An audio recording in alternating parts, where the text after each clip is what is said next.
Well, all of us who love movies love Italian cinema, old films, new films. It's amazing to be in Europe and see that each country has a very flourishing cinematic world of their own, and that you don't need to necessarily look to other countries to be fulfilled by cinema. It's wonderful. I would absolutely love to. It's been a long time since I've worked in Italy. I did a film here. God, I don't know, maybe almost eight years ago or something like that. And I was in Rome and Ischia and various places, and it was a very specific time in my life. I would really love to actually come back, and yes, talented Mr. Ripley, I would love to come back to Italy and work either on an American film, an English film, or an Italian film. It would be wonderful. Yes, I choose my own scripts, definitely.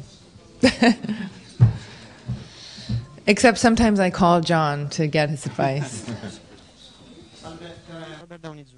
Well, at this point in my life, I'm juggling a lot of things because I have 2 small children, and they're the loves of my life, and I don't want to miss them growing up. So, but I also want to honor the part of me that's an artist, and I think that there is a balance to be found. I think that I, can work maybe once a year and do something interesting and fulfilling.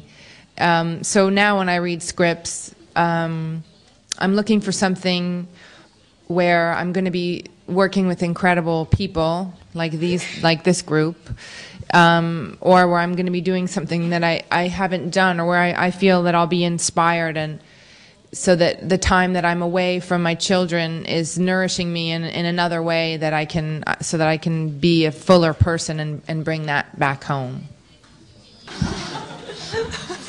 It's amazing how Marvel works, because they've created this groundswell of interest in something that, what do you call it, John? It's like they're putting teasers of certain characters in other movies.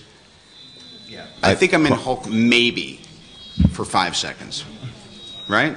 I wasn't there for it. So if you don't like his performance in the Hulk, don't blame me. I wasn't involved. I wasn't involved with that part of the movie. Like I need you to be good. Let's see. I'm looking forward to seeing this scene in the Hulk. Oh, now I see who you are. To see. All right. As a matter of fact, then you'll see what my contribution to Iron Man was. We're looking for an Italian director for Iron Man 2, so if you guys could talk to me in the lobby after that. Okay, so let's start at the first part.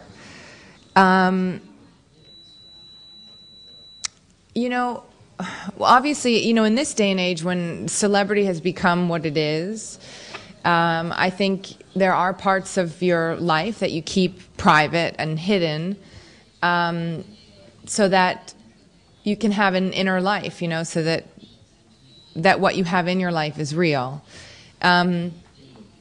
But our job as actors is to not hide anything and to be as raw and open as possible, even if you're playing a scene where you're meant to be concealing something.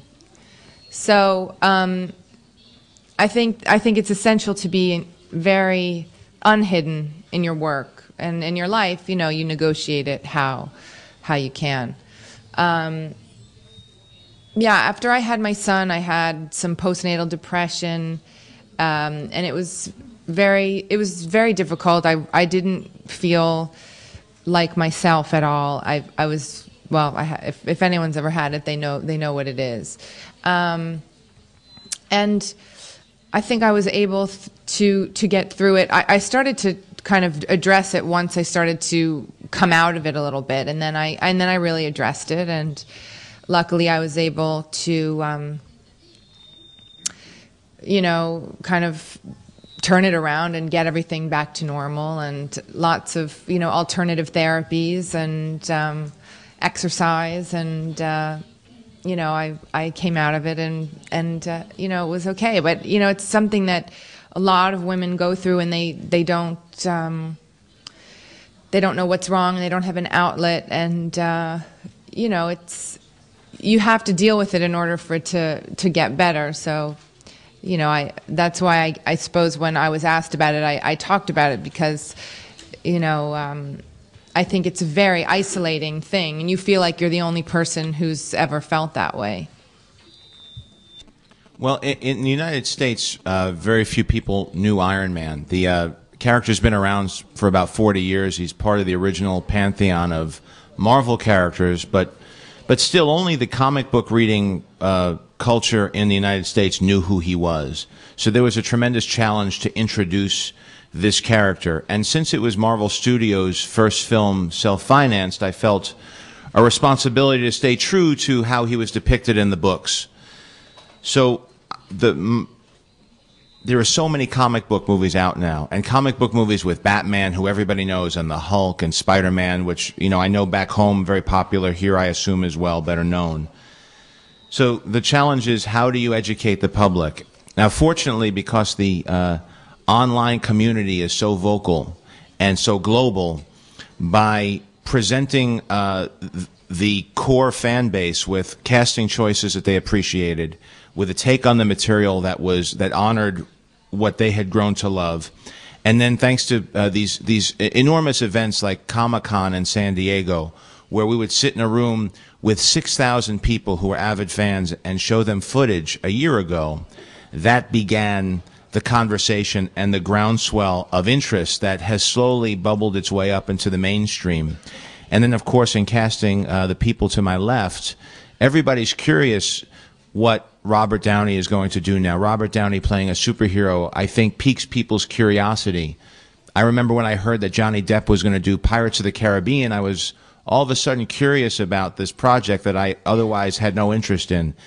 And Gwyneth Paltrow, having not worked in a long time, for her to decide to do a movie that's this commercial with these people, I think piqued people's curiosity. And Terrence Howard, of course, has a wonderful tradition of films that he's worked on and awards he's been nominated for his fine work. And Jeff Bridges, everybody loves back home. I hope everybody loves him here. And so it became an interesting cast that didn't necessarily line up with people's expectations for a superhero movie. That gave us an open door to present this character.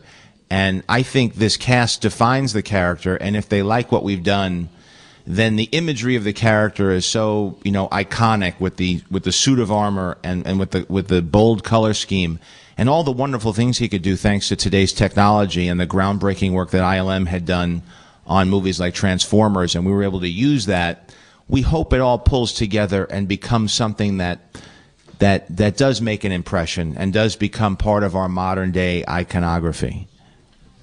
Noi ringraziamo Terrence Howard, Robert Downey Jr., Gwyneth Paltrow, John Favreau. Thank you. Grazie.